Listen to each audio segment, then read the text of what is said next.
ఒకప్పుడు సౌత్ లోని అందరూ అగ్ర కథానాయకుల సరసన నటించి స్టార్ హీరోయిన్ గా ఒక వెలుగు వెలిగిన రమ్యకృష్ణ ఆ తర్వాత డైరెక్టర్ కృష్ణవంశీని పెళ్లి చేసుకుని మ్యారేజ్ లైఫ్ లోకి ఎంటర్ అయింది.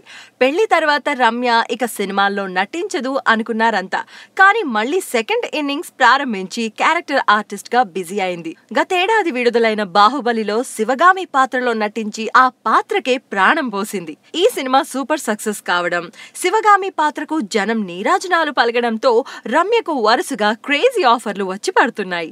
పెళ్లైన తర్వాత తన వయసుకు తగినట్టుగా పద్ధతి గల పాత్రలే ఎంచుకుంటున్న రమ్య తాజాగా ఒక హాట్ పాత్రలో నటించేందుకు గ్రీన్ సిగ్నల్ ఇచ్చిందట. మలయాళంలో తెరకెక్కుతున్న ఈ చిత్రంలో రమ్యకృష్ణ ఒక మిడిల్ ఏజ్ ఆంటీ పాత్రలో టీనేజ్ కుర్రాడితో ఎఫ్ఐఆర్ పెట్టుకునే పాత్రలో నటిస్తుందని సమాచారం. 50కి దగ్గరలో ఉన్న ఇప్పటికీ చెక్కు చెదరని అందంతో ఆకట్టుకుంటున్న రమ్య అయితేనే ఆ పాత్రకు న్యాయం చేస్తుందని దర్శక నిర్మాతలు ఆమెను ఎంపిక చేసుకున్నారని ప్రచారం జరుగుతోంది. మరి ఇందులో నిజానిజాలు తెలియాలంటే కొద్ది రోజులు వెయిట్ చేయక తప్పదు.